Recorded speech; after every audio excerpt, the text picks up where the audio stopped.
Bonsoir à tous et à toutes. Ravi de vous retrouver pour cette haute édition d'Equinoxe Soir. Le gouvernement de la République du Cameroun prend à témoin la communauté internationale et s'étonne du mutisme observé par les organisations non gouvernementales internationales et les organismes de défense des droits de l'homme, si prompts à stigmatiser les autorités camerounaises ainsi que nos forces de défense et de sécurité dans le combat qu'elles mènent pour le retour à la normale dans les régions du nord-ouest et du sud-ouest. Issa Chiroma Bakari de poursuivre.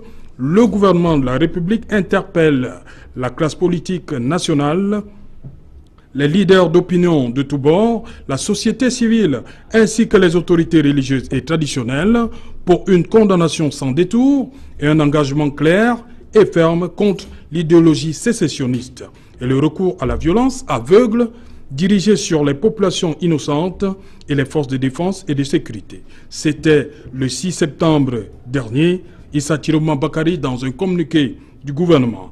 Quelques jours après, c'est son collègue de l'administration territoriale, Paula Tangandi, qui faisait le même constat. Ce qui est gênant, c'est que les organisations non gouvernementales internationales ne disent aucun mot sur ces atrocités à répétition. Ces ONG passent le temps à critiquer le gouvernement. Voilà, madame, monsieur, la perception qu'a le gouvernement du Cameroun sur les violences perpétrées sur les populations innocentes ainsi que les forces de défense par les bandes armées qui sévissent dans le nord-ouest et le sud-ouest, qui malheureusement ne sont pas condamnées par les ONG internationales de défense des droits humains. Exaction des bandes armées dans le nord-ouest et le sud-ouest. Comment comprendre ce que le gouvernement appelle le silence des ONG internationales de défense des droits humains? C'est le fait du jour.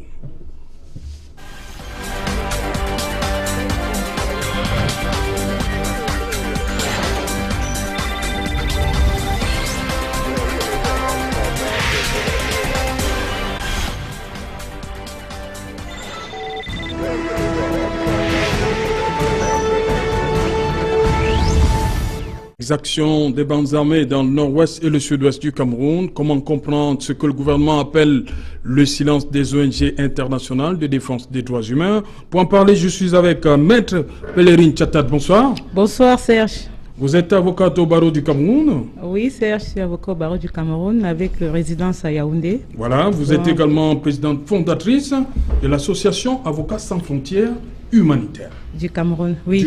C'est exact, exactement. Okay. J'ai créé cette fondation, cette association en 2016, oui, justement dans le cadre de la protection et la sauvegarde des droits humains. Donc vous êtes dans votre élément là. Bon, on peut le dire ainsi. Voilà, sur ce plateau également avec nous, Georges Sémé, bonsoir. Bonsoir à vous, monsieur Otto. Vous êtes journaliste? Tout à fait. Bienvenue une fois de plus sur le plateau. Merci de m'avoir renouvelé votre invitation. Voilà. Et également, pour la première fois, Maximilienne Gombe, bonsoir. Bonsoir. Vous êtes directrice exécutive du REDAC. Exact. Le réseau des défenseurs des droits humains en Afrique centrale. Donc voilà. Le REDAC couvre 8 pays de l'Afrique centrale. L'Afrique centrale. Merci. Vous sortez d'un voyage oui, en RCA à Bangui. En RCA. Il s'agissait de quoi? De faire le plaidoyer pour l'adoption de la loi portant promotion et protection des défenseurs des droits humains. Ah. Oui. Voilà, parce que tout le monde sait que les défenseurs sont à risque tous les jours, qu'on le veuille ou pas. Oui. Il est bon que les autorités prennent des actions fortes pour les protéger. Okay. Et nous avons très bien été reçus et le gouvernement de la République centrafricaine nous a rassurés que dans un bref délai, ils vont légiférer sur cette loi-là. Et donc j'en appelle au leadership, n'est-ce pas, des autorités camerounaises. Plus que jamais, les défenseurs au Cameroun en ont besoin. Ok. Sur ce plateau également, Charles Lisan, bonsoir. Bonsoir, c'est Jalère. Bonsoir à tous les excellents. Vous êtes président de la section OJRDPC, du peuple camerounais. Tout à fait. Vous les deux. Oui. Bienvenue sur le plateau une fois de plus. Moi qui vous remercie. Je reviens avec vous, Maximilien Gombe, lorsque le ministre Chiroma parle de mutisme face aux exactions des bandes armées. Cette expression ne reflète-t-elle pas, pour vous, la réalité? Parce qu'on ne vous a pas trop entendu. Je voudrais d'abord dire que, honnêtement, nous ne sommes pas dans un jeu de ping-pong avec le ministre de la Communication, porte-parole du gouvernement, Parce que c'est devenu comme si c'était un jeu lorsqu'il s'agit, n'est-ce pas, des exactions, et nous ne jouons pas avec ça. Donc c'est d'abord ce que je voulais dire. C'est pas que le ministre fasse une sortie, le rédac ou bien les organisations fassent une autre sortie. C'est pas ça qu'il est question. Ça c'est la première chose. La deuxième chose, c'est bien le gouvernement qui a, n'est-ce pas, pris l'engagement devant le peuple camerounais par le président de la République de nous protéger. Voilà. Nous, les organisations, nous l'encourageons plutôt et nous l'amenons à respecter seulement ce qu'il a pris comme engagement. La troisième chose, c'est que si on ne sait pas ce que c'est que la fonction, n'est-ce pas, des ONG, il faut peut-être qu'on fasse un cours. Mais ce n'est pas la question là ce soir. Oui. Est-ce que la fonction d'une ONG, c'est de condamner tous azimuts? Parce que pour condamner quelque chose, pour condamner des exactions, il faut faire ce qu'on appelle la documentation. Et une ONG ne fait pas la documentation en moins de 2 euros, une fraction de seconde. Ça peut prendre un jour, ça peut prendre 2 jours, ça peut prendre des mois. Surtout lorsqu'il s'agit, n'est-ce pas, des questions de sécurité. Donc, on ne parle pas pour parler. Il faut que chaque chose qu'on dit, que ce soit quelque chose de vrai, pour d'ailleurs faire à ce que le peuple camerounais vive dans la paix. C'est ça. Voilà. Donc, pour nous, pour le moment, nous prenons acte qu'il y a eu, n'est-ce pas, des exactions. Le rédac n'a pas encore fait documenter les faits. Et à l'heure actuelle, nous ne pouvons pas dire, bien qu'on ait des éléments d'interrogation, comme tout le monde. On a un engin, gros comme tout le monde l'a vu, qui fait les tours, qui fait du bruit. Pour les gens qui ont fait cette route, moi je l'ai fait, ou bien je fais ça tout le temps pour les besoins de mission. On s'interroge. Ok. Voilà. Maître Tchatat. Oui, Serge. Maximilien Combé dit qu'on n'a pas le rédac n'a pas encore. Le rédac est sur les dossiers. Le ministre est allé un peu trop vite en besogne, en les accusant, entre guillemets, comme d'habitude, de rester silencieux. Justement, pour apporter de l'eau de Mme Gombe, je dirais qu'il y a un état de lieu qu'il faut faire en toute situation. Donc, de manière froide et de manière ramassée comme ça, on ne peut pas subitement demander d'analyser ou bien d'interpréter les propos, le discours d'un ministre. Il y a eu des faits, certes, il faut encore établir l'imputabilité des dits faits, mais en tout état de cause, il y a eu des violations des droits humains, il y a eu des pertes de vies humaines. Mais on ne saurait aussi imputer un silence. Maximilien dit qu'il faut de la documentation. Il faut... Non, en fait, parler de documentation, il faut parler de l'état des lieux, c'est-à-dire descendre, recollecter les informations, collecter tout ce qui a été fait, recoller les morceaux. Parce que... On va rester sur un cas. Samedi dernier, la route a été coupée à Bamenda. Oui. On a un chauffeur de Amour Mesam qui a été abattu froidement. Oui. On a besoin de quels documents? Par qui? Par qui? Les documents, en fait, c'est une façon de traduire les preuves, enfin, sur le terrain, qu'est-ce qui s'est passé, à qui on peut imputer ça ou quoi, tel ou tel acte.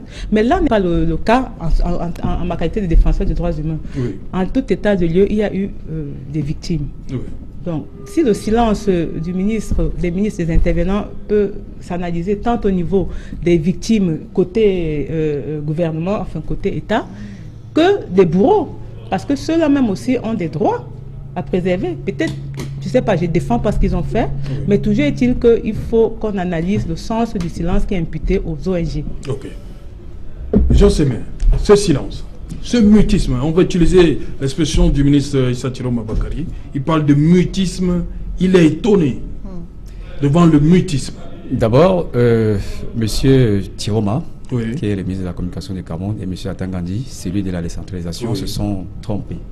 Ah, ils se sont trompés? Tout à fait, parce qu'il n'y a pas eu de mutisme de ces ONG, qu'elles soient internationales ou nationales. Ce sont ces mêmes ministres, d'abord celui de la communication, qui disaient à une certaine époque, au début de cette crise, que les ONG internationales prenaient fait et cause plutôt contre l'État du Cameroun. Voilà. Donc, ça veut dire qu'ils ont émis des rapports, mais des rapports qui étaient à charge contre l'État du Cameroun. Donc, ces ONG sont exactement, ces ONG sont donc exprimées sur la crise anglophone. Donc, le côté mutisme, je crois qu'il faut le balayer d'un revers de la main. Non, il parle du mutisme des ONG qui devraient, à son avis, condamner aussi les exactions. Exactement. J'y viens. La question fondamentale est donc de faire la rationalité entre ces rapports qui sont émis par ces ONG. On a eu l'impression que en début de crise, c'était des rapports, je suis parfaitement d'accord avec lui, c'était des rapports déséquilibrés. Nous l'avons maintes fois dénoncé parce que on nous donnait l'impression que l'État du Cameroun et ses forces armées étaient des monstres qui détruisaient tout, qui tuaient tout le monde. Et pourtant, à côté de l'armée du Cameroun, il y avait également les exactions des sécessionnistes qui brûlaient les édifices publics, les centres de santé, les écoles et patati et patata. Mais lorsqu'on découvrait dans ces rapports qu'il y avait des mentions qui allaient simplement à l'encontre de l'armée du Cameroun, je crois que nous l'avons dénoncé autant que le gouvernement camerounais. Donc on ne peut pas dire qu'il y a eu mutisme, mais il y a eu des rapports plutôt déséquilibrés. Et on peut prendre quelques exemples. Transparency International qui a été maintes fois indexé par le ministre de la Communication. Il y a eu une sortie d'Amnesty International. Il y a eu même eu tout récemment Human Watch Right qui a également rendu un rapport, mais cette fois-ci très équilibré en faveur, qui a coupé la poire en deux entre les belligérants qui sont sur le terrain. Donc, au départ, il y avait des rapports qui ont été rendus publics, mais extrêmement déséquilibrés. Mais au fur et à mesure que la crise a perduré, ces mêmes ONG émettaient des rapports, mais de plus en plus équilibrés, comme celui qui a été rendu il y a 4 jours par Human Rights Watch, qui dévoilait les actions des forces armées camerounaises et celles qui ont été effectuées, bien évidemment, par les sécessionnistes. Charles Elisant, Maximilien Gombe dit qu'elle n'a pas encore la documentation nécessaire. On ne va pas faire une sortie pour les besoins comme ça. Il faut que ça s'appuie sur des éléments. Bon, sauf que les DAC ou Transparency International ou Human Rights Watch ne sont pas des entités qui sont là pour faire des enquêtes. Parce que là, il y a une nuance. Est-ce que quand il parle d'enquête, je veux dire d'enquête pour trouver un coupable et le condamner. Ça révèle je ne peux pas parler d'enquête, moi. Hein. Je parle de documentation. Pour que vous ayez il faut faire attention là, avec les mots. Pour que vous ayez la documentation. Alors, si vous ne savez pas ce qu'on appelle documentation, je peux encore expliquer, si vous permettez 2 minutes. Parce que pour qu'on ne... Charles, vous permettez? Voilà, pour qu'on ne fasse pas... Madame la professeure, allez-y. Non, je ne suis pas professeur. On écoute rapidement, Maxime. Non, je ne suis pas professeur, mais sinon, la parole. Mais si on ne s'est pas compris, on peut s'expliquer. Madame, je vous donne. Et je vous, c'est pas à vous de me donner la parole. Allez-y donc, Maxime. Et je ne souhaite pas que vous soyez désobligeants, parce que je ne suis pas désobligeant. Merci. Je vous en prie. Vous n'avez pas exercé votre fonction du RDPC. La documentation ici. Voilà, je voulais dire ce qu'on appelle documentation, ça veut dire que vous avez une rumeur ou alors vous avez des faits tels que ça s'est passé à la télé. Les ONG ne sont pas là sur place. L'État du Cameroun dit que ce sont les sécessionnistes. Ok? On condamne ce qu'on appelle les exactions parce que les exactions, ce ne sont même pas des violations des droits humains, c'est des crimes graves. Parce qu'il y a ce qu'on appelle les exactions, les violations et les crimes graves. Lorsqu'il y a des gens morts par assassinat, ça devient un crime grave. Donc il y a aussi des catégories dans les droits de l'homme. Donc en ce moment-là, une ONG correcte, une ONG crédible ne peut pas prendre sur elle, sachant très bien que vous pouvez être poursuivi pour, n'est-ce pas, des faits mensongers, ne peut pas prendre sur elle de commencer à dire communiqué de presse, rapport, ceci. Vous avez fait ce travail par rapport à la vidéo virale sur la main? Oui, pendant 6 mois. Ok, merci. Cette vidéo, si vous voulez qu'on en parle, le rédac là depuis. Oui, je voulais juste avoir. Voilà. Charles Elisant, allez-y. Il faut authentifier. Merci. Voilà. Ok, Charles Elisant, allez-y. Merci, je me redonne la parole et je ne vais pas être troublé dans ce que je voulais dire. Et je vais le dire. Les ONG n'ont pas vocation à faire des enquêtes. Les ONG condamnent. Il y a une nuance. C'est-à-dire... On condamne sur la base Nous ne sommes pas des juges. des documents, non? Laissez-moi y arriver. Oui. Quand j'entends ici que le chauffeur d'Amour Maison a été tué par qui? Quand ça vient du Nous n'étions pas là, hein? Justement, non. Là, nous sommes encore dans les présomptions. Oui. Maintenant, quand il faut condamner un policier ou un membre du gouvernement qui a commis une gaffe, est-ce qu'automatiquement on demande que est-ce que c'est le policier, le gendarme qui a commis la gaffe? Est-ce qu'on dit c'est par qui? Je veux dire le temps de latence qu'on prend, le recul qu'on prend pour condamner les exactions commises par les sécessionnistes devrait être partagé par le même temps de latence qu'on prend pour condamner les faits de l'armée régulière. Maximilien dit que pour la vidéo virale, ça a pris 6 mois. Hein? C'est ce qu'elle nous dit. Oui. C'est ce qu'elle nous dit. Sauf que M. Antangandi, qui est ministre de la décentralisation, est dans son rôle. Le ministre de la communication, l'administration territoriale est dans son rôle. Il est dans son rôle et M. de la communication est dans son rôle pour défendre. Il s'interroge à bon escient. Pourquoi est-ce qu'il y a ce temps où il faut trouver des preuves, où il faut la documentation, où il faut ceci, où il faut cela, pour parler de quelque chose que tout le monde a vu. Et de l'autre côté, pourquoi est-ce que c'est souvent prompt, pourquoi c'est souvent rapide, de telle manière qu'on condamne rapidement. C'est de ça qu'il s'agit. C'est pour ça que le gouvernement s'interroge. Maintenant, madame a dit quelque chose ici. Elle a dit RDPC. Madame, avant d'être RDPC, je suis Camerounais. Je m'interroge aussi. Je me pose aussi des questions. Ce qui se passe dans le nord et le sud-ouest m'engage aussi.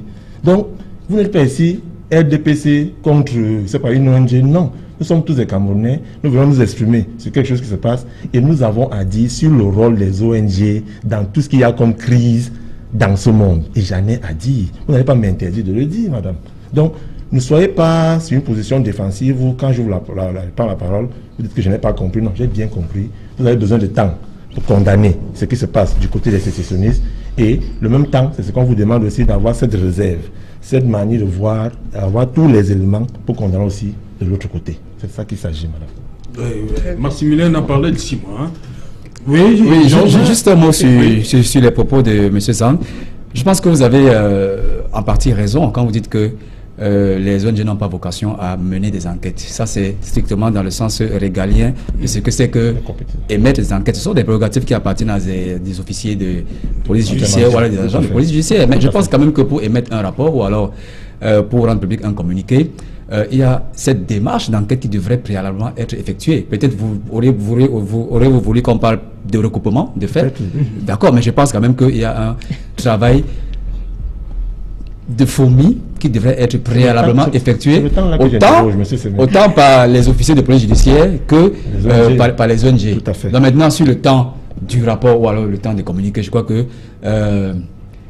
les ONG peuvent rendre public leur communiqué ou bien leur rapport quand ils veulent, contrairement aux officiers de police judiciaire qui ont peut-être la pression de leur hiérarchie. Permettez donc aux membres du gouvernement de s'interroger sur cette rapidité parfois. Et madame Maximilien l'a dit, elle est sous pression parce que elle peut être taxée peut-être d'avoir divulgué des faits mensongers. Et là, ça va la traîner devant un tribunal. Elle peut prendre tout le temps qu'elle veut. Je pense qu'elle a tout à fait raison. Et comme vous avez raison de penser que les ONG n'ont pas vocation à diligenter des enquêtes. Maximilien, vous permettez que justement, pour rebondir à Charles Elisa, je vous ai dit que les ONG et l'État n'ont pas toujours les mêmes moyens, vous le savez. Tout à fait. Parce que la manière prompte par laquelle la logistique que l'État déploie, les ONG n'ont pas forcément ces moyens-là. Non, attendez, je veux poursuivre. Parce qu'on a pris le cas du 6 septembre. Nous sommes là le 12, je pense. Nous sommes à 6 jours. Voilà. Or, vous ne pouvez pas demander à une ONG en 6 jours de vous dire concrètement ce qui s'est passé sur les lieux. Encore qu'ils aient des antennes de relais pour pouvoir faire l'état des lieux sur place, pour rejoindre encore Maximilien. Parce que cette documentation, c'est l'état des lieux qu'il s'agit de faire. Il faut voir effectivement ce qui s'est passé. Encore que lorsqu'on parle de violation des droits de l'homme, des deux côtés, il y a une frustration, il y a un droit qui a été lésé. Peut-être le bourreau n'a pas pu s'exprimer que par la violence. On ne justifie pas, mais je dis toujours que les droits de l'homme s'observent de deux côtés. Que l'État ne condamne pas les ONG parce qu'on n'a pas réagi, parce qu'on n'a pas dit crier sur les médias, voilà. Enfin, et c'est ce même État qui vous avez insinué. C'est ce même État qui vous avez insinué. Mais vous assumez vos propos, vous l'avez insinué. Maximilien a justement dit que l'État n'a pas encore. Voilà, on s'attend, ils sont. Maximilien, allez-y, vous voulez rebondir. J'aimerais d'abord dire que généralement, et ce que j'ai constaté un peu au Cameroun, c'est que nous sommes experts en tout. Nous ne pouvons pas être experts en tout. Il faut qu'on accepte, même si on n'est pas d'accord avec les uns et les autres, qu'il y ait les experts pour certaines choses. Ce n'est pas une insulte, c'est des faits. Non, ça me dérange pas. Ne vous en faites pas. Alors, les ONG ont vocation à faire les enquêtes. Je suis désolée. C'est une de leurs fonctions. Fonction d'enquête. Elles ont vocation. Parce que ce sont ces enquêtes-là qui leur permettent d'être dans le crédible. Sinon, ça devient du bavardage. Et je vous assure que si les deux ministres sortent pour dire mais on n'entend pas des ONG, c'est parce qu'effectivement ils veulent qu'on dise quelque chose. Donc vous avez commencé à enquêter là-dessus. Maximilien. C'est parce qu'ils veulent qu'on dise quelque chose. Maximilien, vous avez commencé à enquêter. On dira quelque chose le moment venu. Okay. C'est notre mission. J'ajoute que c'est faux quand on dit que les rapports des ONG ne sont que là pour condamner l'État du Cameroun. Je prends juste l'État du Cameroun. Oui. Le REDAC a fait son rapport sur les droits de l'homme 2015-2017. Allez demander à M. Issa Chiroma. Il l'a, même s'il n'a pas accusé réception. C'est un rapport de 460 pages avec statistiques et images sur les 8 pays de l'Afrique centrale. Je ne vais pas dire plus. Ils l'ont. Même le ministre Atangandi l'a. Sauf qu'ils nous ont même empêché de le rendre public. Parce qu'ils l'ont empêché. Pourquoi vous empêchez de le rendre public? Et donc, c'est faux. Alors qu'il y a Internet, une ONG ne peut pas condamner seulement un État. Une ONG va constater, après avoir fait des enquêtes, condamner les exactions. Sauf que la différence avec les ONG, avec les groupes armés, les terroristes et le gouvernement réside en quoi? Les terroristes, les sécessionnistes, comme vous les appelez, en tout cas, ce n'est pas mon mot à moi, vous pour revenir là-dessus, les terroristes... Nous, on a parlé des bandes désarmées. Voilà. C'est indiqué. Ce n'est pas des gens qui ont signé et ratifié des conventions et qui n'ont pris aucun engagement vis-à-vis, n'est-ce pas, de la population. Alors, on vous demande de condamner leurs actes. Ça veut dire que vous voulez qu'on les légitime. Nous ne sommes pas là pour légitimer des gens pour nous qui n'ont pris aucun engagement. Maintenant, si ce sont leurs vis-à-vis, ils n'ont qu'à nous dire et nous allons les traiter de la même façon. Parce que tout le temps, ce procès inutile là qu'on fait aux ONG, c'est un procès, je veux dire, de mauvaise foi. Un État qui est, n'est-ce pas, membre des Nations Unies, un État qui a, n'est-ce pas, les conventions au niveau même régional, avec l'acte constitutif, n'est-ce pas, de l'Union africaine. Vous voulez le mettre au même pied d'égalité et vous voulez que quand les ONG disent qu'il y a des exactions contre les populations commises par certains en plus, et là aussi on a toujours nuancé, qu'on dise, ok, de l'autre côté aussi, ce que les ONG disent dans cet état quand c'est comme ça, c'est de dire simplement, il y a les bandes armées qui sévissent, il faut que l'État prenne toutes les dispositions nécessaires pour que les populations vivent dans la sérénité. Donc, et ça, vous l'avez dit, c'est ce qu'on peut faire. On le fait tous les jours. Sauf que quand les gens prennent les déclarations, ils lisent ce qu'ils veulent. Ils ne veulent pas lire parce qu'ils veulent, parce que c'est comme ça qu'ils vont manipuler le peuple. Sauf qu'aujourd'hui, le peuple, c'est qu'on ne peut plus le manipuler n'importe comment. Serge, permettez-moi de... Oui, Charles. Je ne peux pas accepter. Vous savez, on ne fait pas du populisme. On a beau être un acteur politique, mais on a un pays, on a des gens qui nous écoutent. Comme me disent aujourd'hui, avec la chute fabuleuse de madame, qui parle du peuple qui est réveillé. Quand elle parle du peuple, ça veut dire qu'on a accès à l'information. Un gouvernement ne peut pas empêcher une ONG aussi excellente comme la leur de rendre public un rapport. Ah bon? Oui. Qu'est-ce que vous avez tous les moyens pour le rendre. Madame, écoutez, vraiment, je ne pense pas que si vous avez un rapport sur les droits de l'homme à rendre public, que ce soit pour Biya lui-même, le Premier ministre ne peut pas vous empêcher de le faire. Même si vous empêche par, c'est pas moi, par le canal normal de la presse camerounaise, vous avez Equinox, vous avez Internet, vous avez... Donc, madame, c'est ce procès-là c'est ça qui nous interroge, nous. On s'interroge sur cette facilité-là à lancer des vers, des pics envers ceux qui sont gouvernement et parfois RDPC et trouver des excuses. Parce que vous avez dit tout à l'heure que vous n'appelez pas nos frères et sœurs, parce que j'ai dit encore frères et sœurs, qui ont pris les armes contre la République, vous ne les appelez pas terroristes, Vous appelez pas sécessionnistes, vous avez vos termes à vous, peut-être vous appelez des beaux garçons, peut-être des belles filles. Vous venez de les appeler frères et sœurs qui ont pris les armes. C'est moi qui le dis.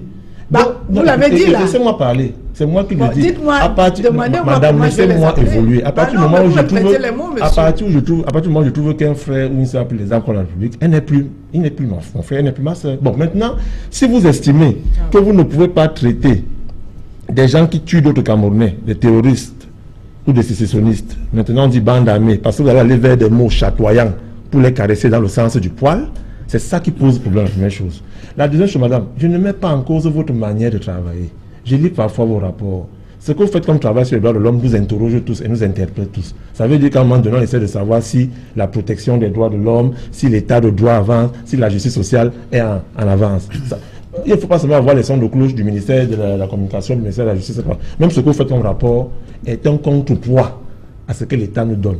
Mais il y a certaines choses que je ne suis pas d'accord. Et permettez que je ne sois pas d'accord qu'on dise que tout un gouvernement peut empêcher une ONG comme la vôtre de rendre public un rapport. Alors que vous pouvez le faire, madame. Même par Internet, vous le faites. Ces gars signent des décrets à 11 h avant que la radio ne publie, avant que la radio ne diffuse le décret, on l'a sur Internet.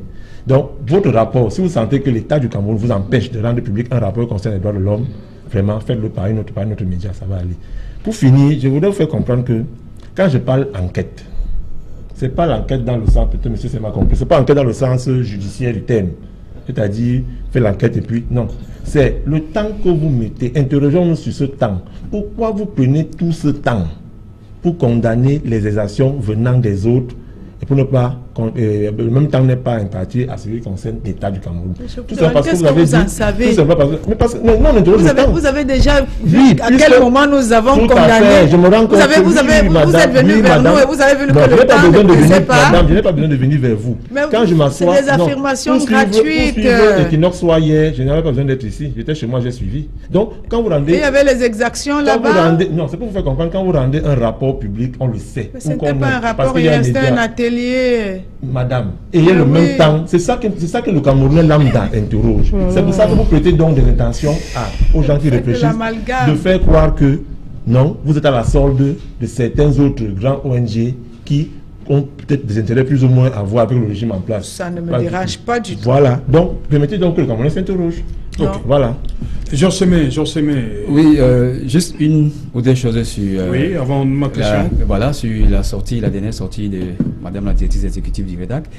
Moi, je pense qu'elle a totalement faux en ce qui concerne le fait qu'il ne faille pas condamner les exactions des bandes armées de peur de les légitimer. Oui. Je vais prendre un cas très simple. Jean-Pierre Mbemba, oui, vous l'avez dit. Jean-Pierre Mbemba, on ne dit jamais ce que vous avez dit. Jean-Pierre Mbemba, le président du MLC, qui avait une milice, je peux vous dire ce que j'ai dit, parce qu'on enregistre, on peut le faire passer là-bas.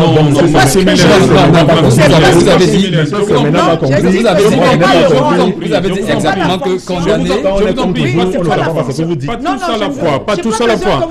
J'aimerais rester dans pas tous à la fois. Georges, tu vas parler. Je vous en prie, Maximilien, je vous en prie. J'aimerais rester dans la posture de journaliste sans parti pris. Oui. Tout à fait objective. Vous avez dit que de peur de légitimer les ONG qui ne sont pas des États, les bandes armées qui ne sont pas des États, les ONG n'ont pas vocation à condamner les actes qui sont perpétrés par les bandes armées. C'est ce que vous avez dit exactement. Non. Moi, je pense que ce n'est pas vrai. Ce n'est pas vrai du tout. Parce que, prenons l'exemple, par exemple, de M. Jean-Pierre Mbemba, quand même.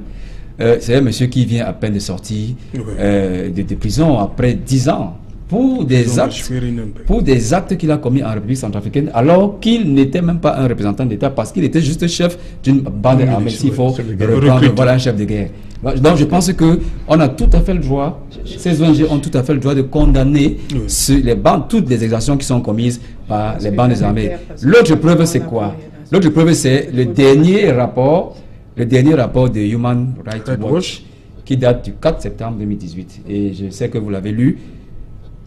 Cette ONG dit, elle a mis dos à dos l'État du Cameroun et les sécessionnistes en leur rappelant que tout ce qui est en train d'être commis sur le terrain, que ce soit les tueries des civils, la politique de la terre brûlée, l'assassinat, l'enlèvement des professeurs, ou alors l'attaque des édifices publics, sont condamnées par des conventions internationales et par les lois internationales. Donc, elles ont interpellé à la fois l'État du Cameroun et les bandes armées. Donc, quand on nous dit ici là que de peur de légitimer les bandes armées, on ne devrait pas, les jeunes ne devraient pas. Non, je ne pense pas du tout. Et maintenant, sur les rapports, moi je pense que M.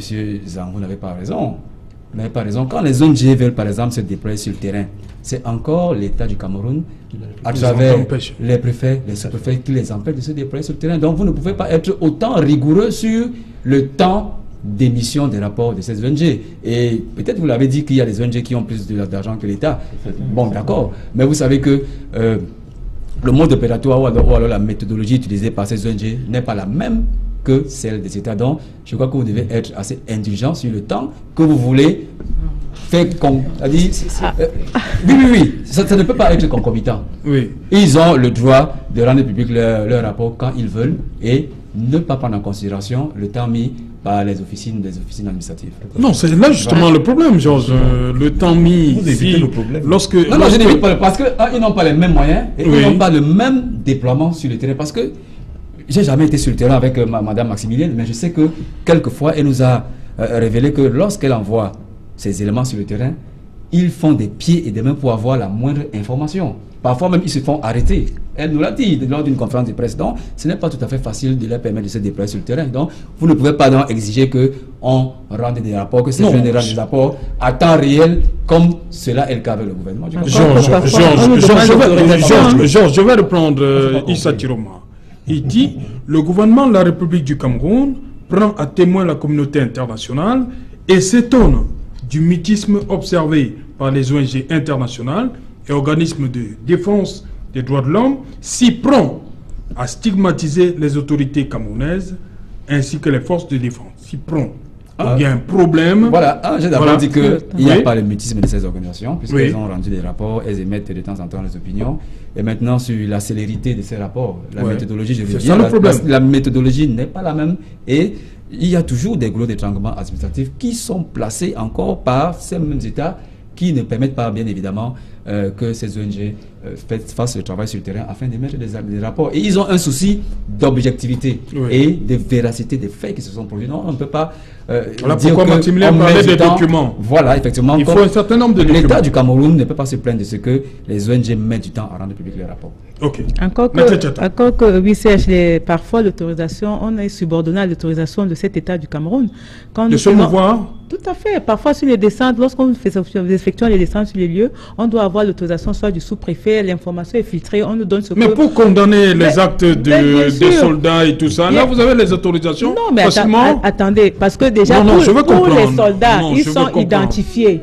Ils sont identifiés tels quels. Oui. Et les civils sont prompts à réagir et à dénoncer. Okay. Par contre, lorsque c'est dans le camp adverse, là encore, il faut identifier qui a fait quoi. Et lorsque restons sur le chauffeur de Amour Mesam. Oui, le chauffeur d'Amour Samedi dernier. Un fait s'est produit. Oui. Là, à chaud. On a condamné telle ou telle personne. On a vu qui effectuer, poser l'infraction ou bien tirer sur le chauffeur. Je veux comprendre quelque chose. Lorsque l'État condamne les ONG internationales, et j'inclus les nationales parce que nous parlons en termes de national, c'est pour nous demander de faire quoi à chaud lorsqu'il y a eu un cas sur le terrain. Parce que déjà, il faut même déjà établir l'imputabilité. Qu'est-ce qui nous fait croire que ça vient des bandes civiles et non des bandes armées, de l'armée, que ce soit des règlements de compte. Tout est possible. Mais c'est pour dire que ne condamnez toujours pas sans avoir la situation du terrain. Ne condamnez pas sans avoir la situation du terrain. Et sur le terrain, nous sommes souvent bloqués. Tout à fait. Nous avons des informations qu'on ne nous communique pas. Nous avons des chiffres qu'on ne nous communique parfois pas. Le sous-préfet ne vous reçoit pas. Parfois, il ne nous reçoit pas. Quand vous vous présentez, moi, dans mon cas, quand je dis maître avocat, là, on est prompt à me recevoir. Quand je dis président fondatrice, avocat sans frontières humanitaires du Cameroun, voilà les ONG, les droits de l'homme. ça coince. Elle veut quoi?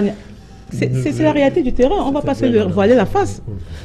On ne va pas se voiler la face. Oui, Maximilien. Je voulais dire deux choses. Oui. D'abord, je n'ai pas dit que les ONG ont de peur de légitimer. Les bandes armées.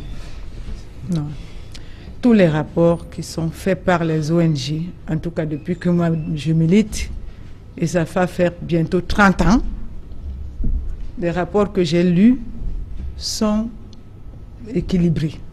Tous les rapports que j'ai lus, et j'en ai lu.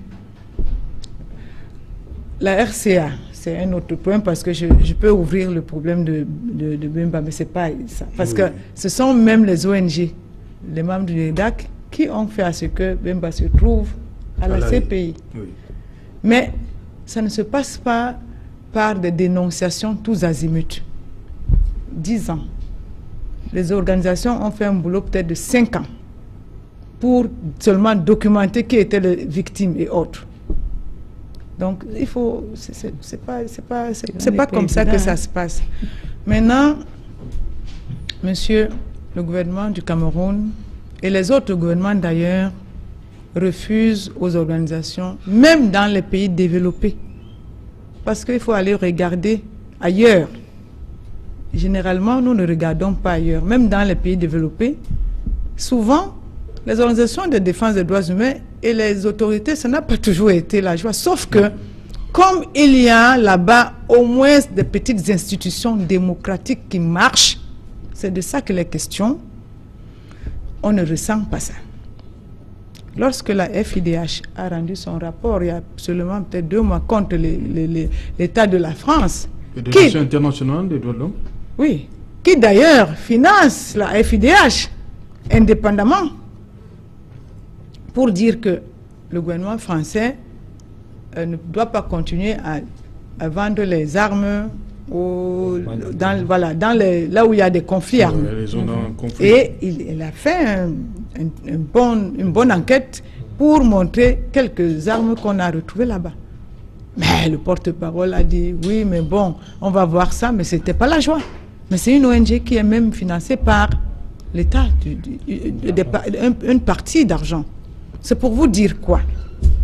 Tant que nous n'allons pas faire un pas pour dire aux ONG, le REDAC n'est pas une ONG nationale. Oui, c'est un réseau sous-régional.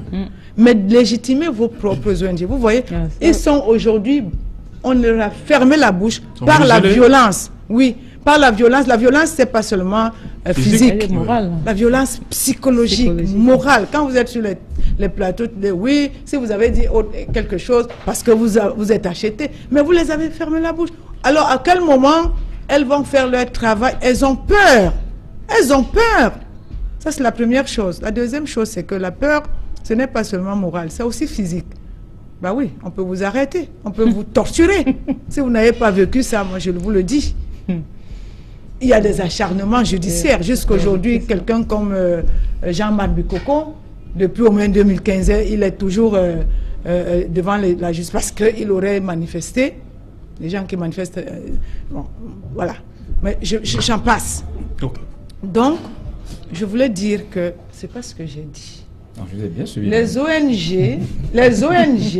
Les ONG n'ont pas pour vocation ou pour fonction de mettre les bandes armées et l'État qui est légitime sur les mêmes sur la balance. Sinon, on n'a plus un État. Il n'y a plus un État. Donc, ça devient de l'anarchie. Tout le monde fait n'importe quoi. Parce qu'il y a des conventions, quand on parle de sécessionnistes, entre guillemets, des terroristes, des bandes armées, il y a des règles qui font qu'il y a la Cour pénale internationale, il y a les tribunaux propres à cela. Ce n'est pas la même chose qui va se passer lorsqu'on interpelle un État en lui disant « Attention, certaines forces de sécurité ont violenté des innocents. Alors, fais attention à ce que ces certaines forces-là, vraiment, je parle terre à terre, ne soient plus des bourreaux des innocents, mais plutôt leurs protecteurs, parce que leur mission, c'est leur mission première. Donc, voilà terre à terre, parce qu'il faut peut-être que je parle de ça terre à terre, pour qu'on se comprenne, et pour que les auditeurs comprennent de quoi il est question. Mais quand vous prenez, par exemple, aujourd'hui, au niveau de la RCA, on a mis en place un tribunal spécial, voilà, pour, n'est-ce pas, juger les crimes de guerre. Le Cameroun va mettre... On ne peut pas éviter ça. Mais ça viendra. Ça. Voilà. Donc, pour le nord-ouest et le sud-ouest. Même l'extrême nord. Oui. On ne pourra pas éviter cela. Mais donc,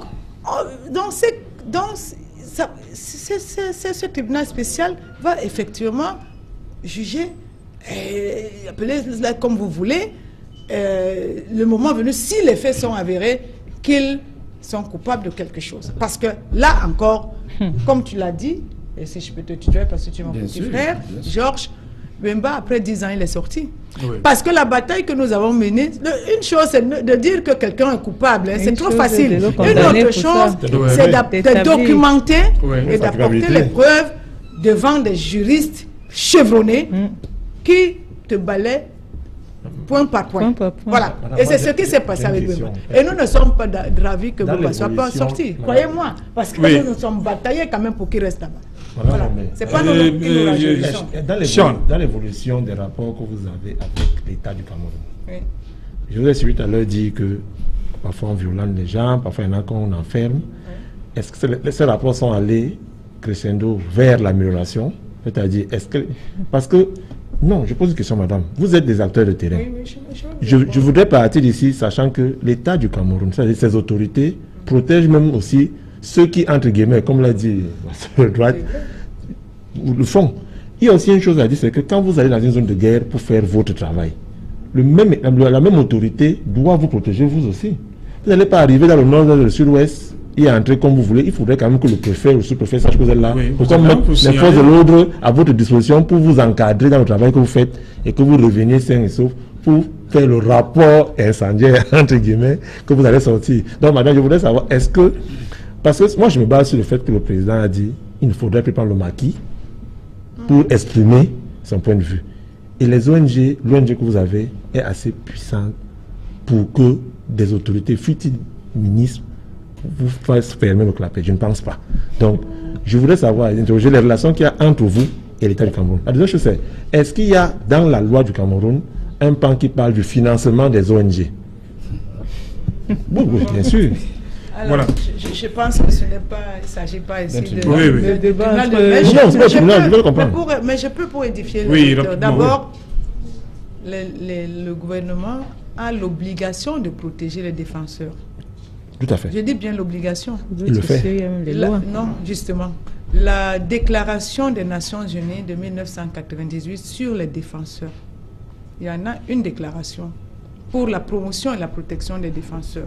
La Côte d'Ivoire aussi a un texte de loi. Depuis au moins 3 ans, nous nous battons pour, n'est-ce pas, qu'il y ait le Parlement adopte une loi spécifique pour la protection des défenseurs. Parce que contrairement à ce que les gens croient, pendant que l'État nous tape dessus, souvent les bandes armées nous tapent dessus. L'État nous tape pas souvent dessus, madame. Souvent, vous ne savez pas. Donc, il faut qu'il y ait un texte spécifique pour protéger les défenseurs. La Côte d'Ivoire en a pris le Mali, le Burkina Faso, et là on sort de la RCA. La RCA a dit qu'elle prendra, n'est-ce pas, cette loi-là. Donc, c'est pour ça que je dis qu'on encourage l'État du Cameroun de le faire. Surtout qu'on est dans des problèmes aujourd'hui très, très, très difficiles, des problèmes de sécurité. Quand il y a des conflits, les défenseurs paient le lourd tribut. Si vous ne le saviez pas. Oui. Voilà. Donc, maintenant, les questions de financement, honnêtement, je vous ai entendu dire quelque chose, mais j'espère que c'était pour blaguer, qu'il y a les ONG qui ont l'argent plus que l'État. Tout à fait. Je ne sais pas laquelle pas la vôtre, non, même dans le monde entier. Madame, non, je voulais dire que il ne faut pas que nos petits, vous savez qu'au Cameroun on aime ça, nos petits Congossas du quartier, là, commentaires deviennent des réalités.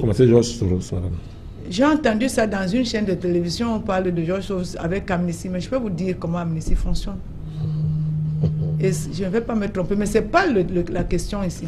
Les organisations de défense des droits de l'homme doivent avoir des sous, de l'argent. Il faut aussi que ce soit clair.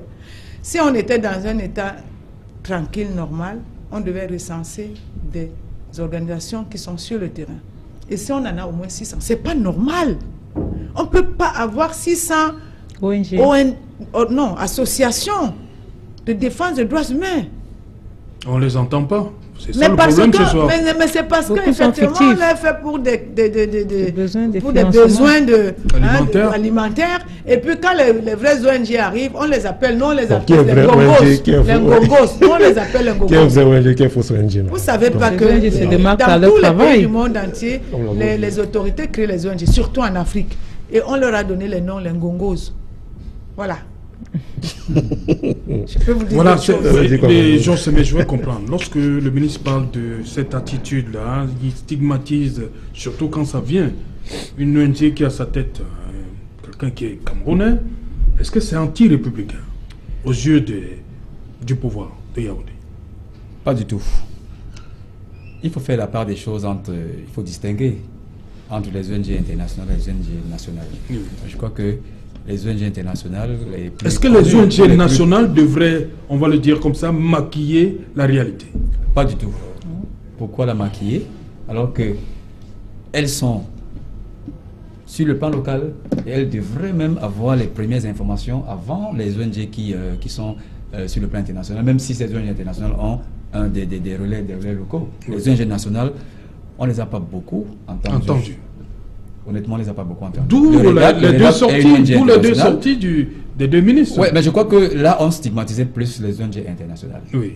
Et je l'ai dit ici... On parlait surtout du REDAC sur le plan local, parce que, oui, comme j'ai déjà dit au ministre un jour, quand vous dites que les ONG internationales ou régionales ne vont plus exercer ici, c'est bien parce que vous savez que c'est le REDAC qui a son siège ici. Okay. Amnesty peut ne plus venir ici. Donc quand on parle comme ça, suivez mon regard. Oui. Merci. Mais bon.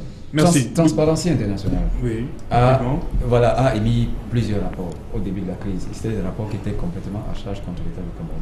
Oui. Et on a vu à ce moment le ministre de la Communication effectuer des sorties en disant que c'est vrai, il y a des rapports, mais on fait passer l'État du Cameroun comme un bourreau qui concentre tous les malheurs. Mais au fur et à mesure que les années passaient, ces rapports étaient de plus en plus équilibrés. Okay, et le REDAC l'a fait et on a vu oui, le dernier rapport qui a coupé la part en deux entre les sécessionnistes et les forces armées du Cameroun. Voilà, merci Jean. Bonsoir Nadine Yambou. Bonsoir Saint-Jalin autour, bonsoir aux invités d'Equinox Soir et à vous chers téléspectateurs. Ce soir, au journal de 20h, nous vous ferons vivre l'émotion vécue à l'arrivée de la dépouille de l'homme d'affaires industriel Kajich de Fosso ce mercredi à Douala en provenance de Johannesburg en Afrique du Sud. Membres du gouvernement, amis, connaissances sont venus tous accueillir la dépouille à la base aérienne de Douala. Le chef de l'État a décrété des obsèques officielles. Paul Biya sera représenté par Marcel Niat-Ndifendi, le président du Sénat. Equinox Télévision ce soir ouvre une grande enquête sur le meurtre d'un jeune garçon de 20 ans au quartier Bonabiri dans le 4e arrondissement de la ville de Douala. Un meurtre qui suit d'ailleurs la controverse depuis quelques jours. Le jeune accusé de vol a été mortellement atteint d'une balle tirée lors d'une patrouille effectuée par une femme en tenue. La famille Kouroussé a donc saisi les tribunaux pour obtenir justice. Également dans ce journal, nous parlerons de l'indignation des populations du quartier Mewoulou, c'est à Yaoundé 6e. Elles sont choquées par la construction d'un statique dans une zone marécageuse. Les élèves et enseignants et même les riverains Bois du Noir, surtout en cette saison des pluies, la montée des eaux empêche aux élèves de pouvoir suivre les cours dans de bonnes conditions. Il a fallu la descente du sous-préfet pour pouvoir calmer les esprits surchauffés. Et puis dans le chapitre consacré à la présidentielle de 2018, dont nous vous proposons de suivre l'offre que proposent les 9 candidats en course dans cette compétition entre couverture santé universelle, la prise en charge spécifique de la femme enceinte et du bébé. Chacun y va donc de ses ambitions pour assurer l'accès maximum aux Camerounais aux soins de santé. Voilà tout pour ce moment, c'est Jalin Auto. Voilà le développement de tous ces titres, c'est dans le 20h que va présenter pour vous Nadine Yambou. Quant à moi, madame, monsieur, je vous retrouve après pour le débrief.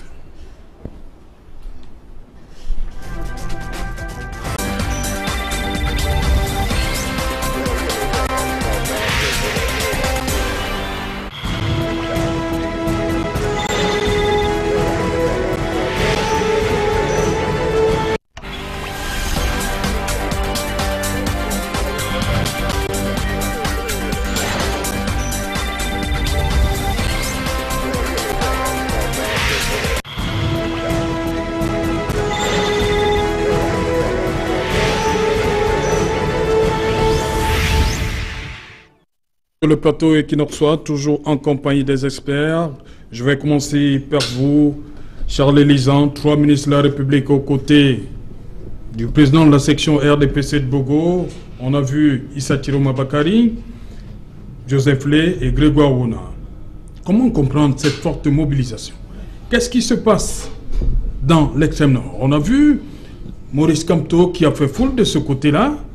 Est-ce que la fille aînée du renouveau est en train de filer droit à l'opposition? Pourquoi mobiliser 3 ministres de la République pour cela? Non. Il ne s'agissait pas de 3 ministres. J'ai vu 2 camarades du parti à moi.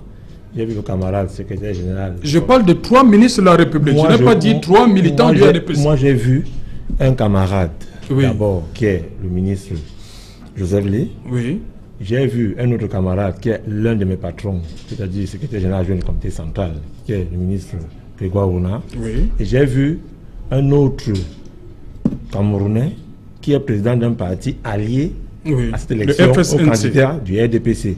Ils sont venus comme ça à la section de Bogo pour lancer le meeting à cette zone. Ils ne sont pas des ministres?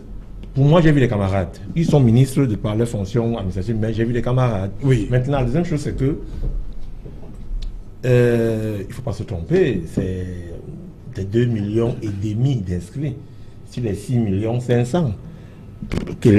Les chiffres de l'ECAM, c'est-à-dire les statisticiens disent que celui qui prend le septentrion a pratiquement, entre guillemets, gagné l'élection. Donc, c'est de bonne guerre, nous sommes en campagne. Chaque parti politique, il va là-bas pour faire de la drague. Chaque parti politique, il va pour présenter son projet de société. Et nous sommes allés parce qu'il fallait établir le bilan. Et le bilan a été présenté. Et je tiens à vous rappeler que vous avez dit faire foule d'un autre candidat. Non. De mémoire des journalistes, de vos collègues qui ont couvert tout ce qu'il y a eu comme campagne dans cette zone, c'est la première fois depuis l'effervescence lancée pour cette élection présidentielle qu'on voit autant de personnes mobilisées pour une campagne, pour la campagne lors de cette élection présidentielle. Donc je peux être satisfait de voir que mon excellent camarade et président de la session RDPC de Bogo, avec la femme et le jeune, ont fait un travail extraordinaire. Et là, ça ne manque personne sur le RDPC, avec le FNNC. Ouais, donc c'est un enfant du terreau qui est revenu chez lui, Issa Tiroma. Ça ne peut que donner cela. Quand on travaille vraiment, on voit les résultats. Jean Semé, sur cette lecture, la présence de ces... On va rester avec lui, hein, ses camarades venus de l'Est pour Joseph Lé et du centre pour Grégoire Ouna.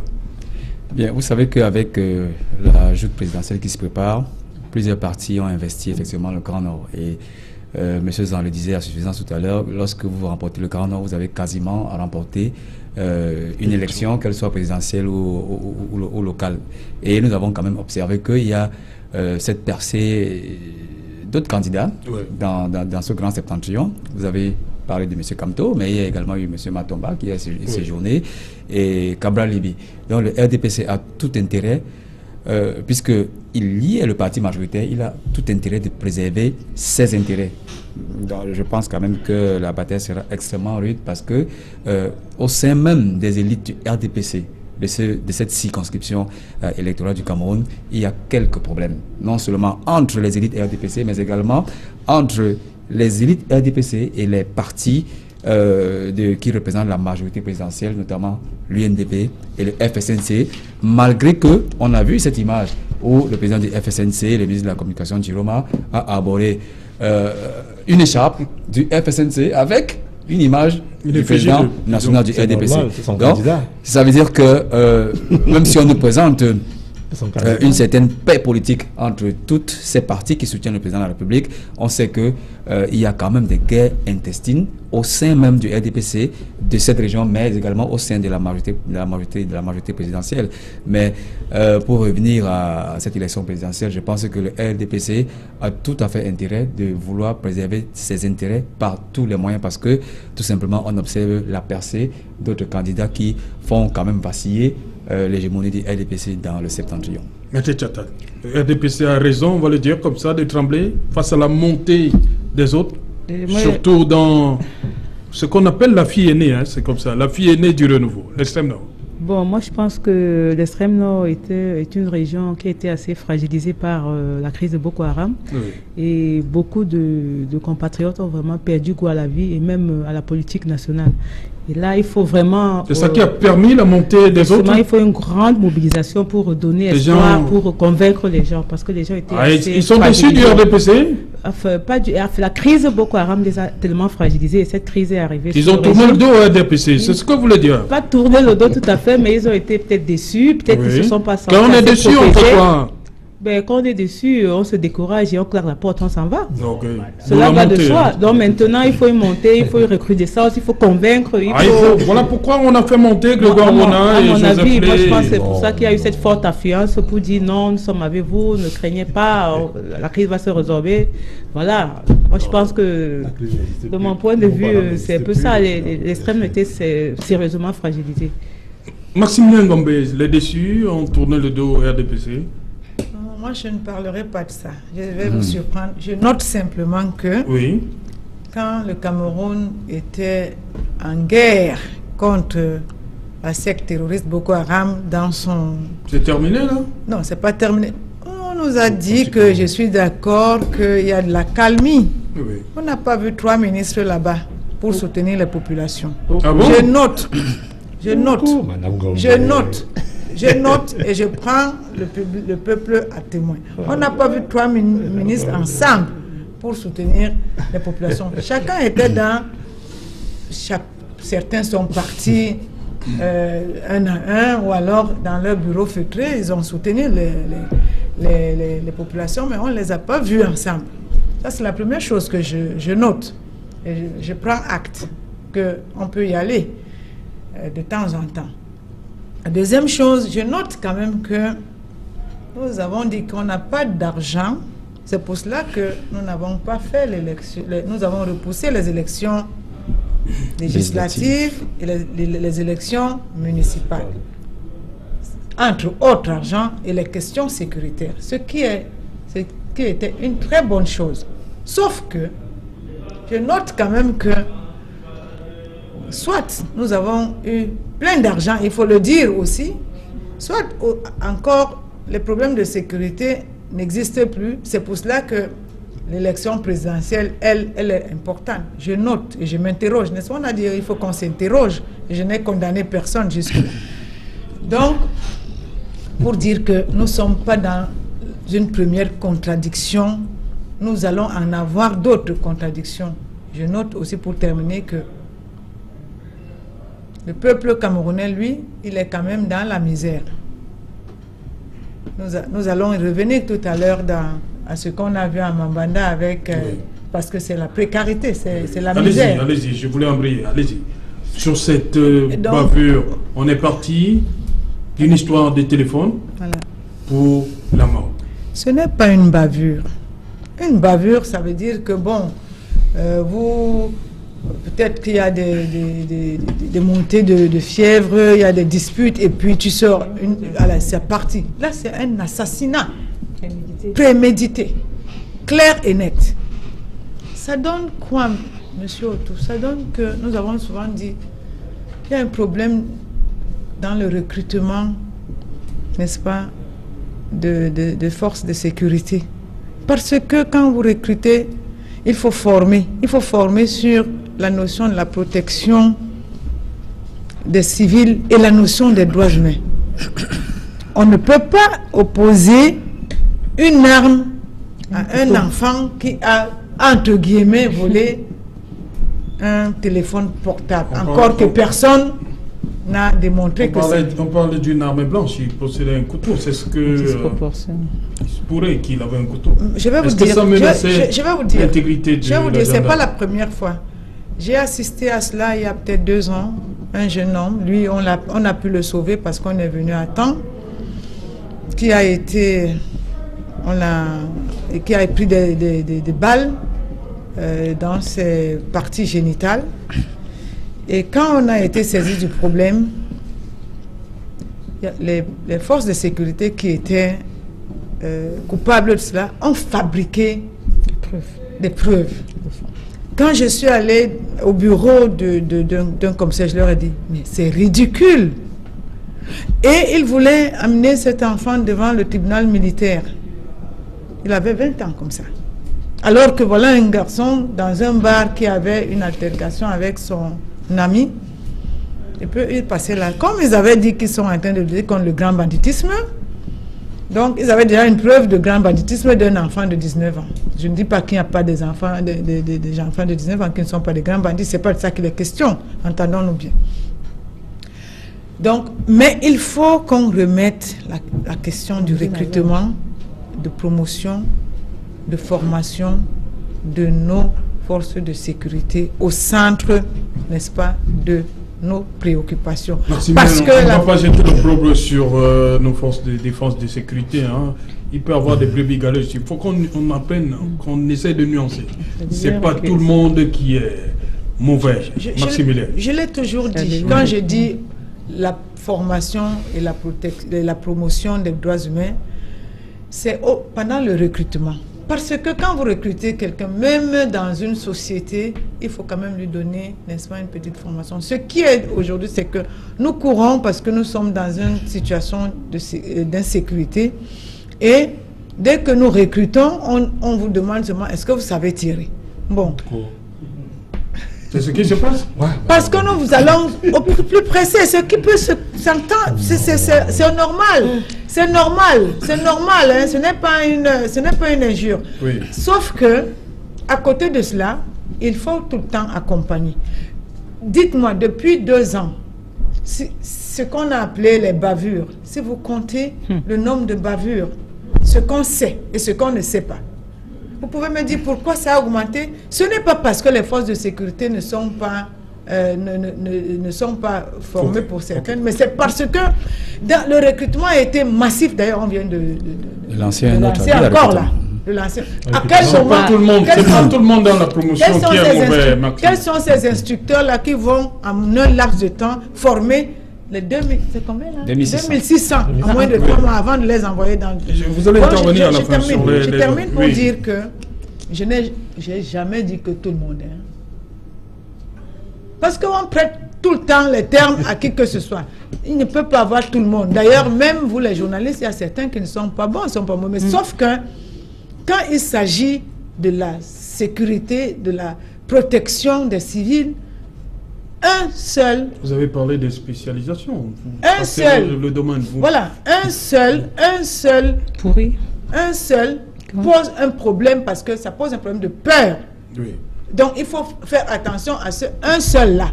C'est pour ça qu'on est obligé de les prendre dans leur globalité. Ok, merci. Charles Lisan, une arme blanche, on parle d'un couteau face à une arme à feu. Tout à fait. C'est disproportionné quand même. Hein? Tout à fait.